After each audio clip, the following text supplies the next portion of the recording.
si Mommy Dad? Where's Mommy? Okay, si Mommy is nasa Kuwait, but I'm sure sa tulong ng Skype, nakikiparty po siya sa ating maya-maya. Since nandito na si Daddy, at saka si Baby Cloud and si Daddy Ram. Bago tayo mag-start, everybody, sinanayaan ko kayong lahat na tumayo saglit. Ayan, ano mang bagay yung gagawin natin, another kids lesson, ano? Lagi nating dapat unahin si God. Ayan. Lalabas man tayo ng bahay, maglalaro. Laging unahin natin si God sa puso natin. Okay, let's bow our head. Itungo po natin ang ating ulo. Ipikit natin ang ating mga mata at sandali po natin damhin ang presensya ng Panginoon.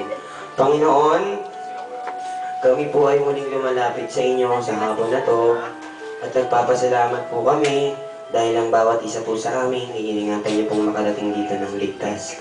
Panginoon, hinihiling po namin ang bawat isa po sa amin ay pagkalooban niyo ng kasiyahan. Nawa po, hindi lang po ang mga bata, maging ang mga tatanda, ay patuloy niyong ingatan sa buong araw na to. Ilayo niyo po kami sa kapahamakan at malulughang kalamdaman, Panginoon.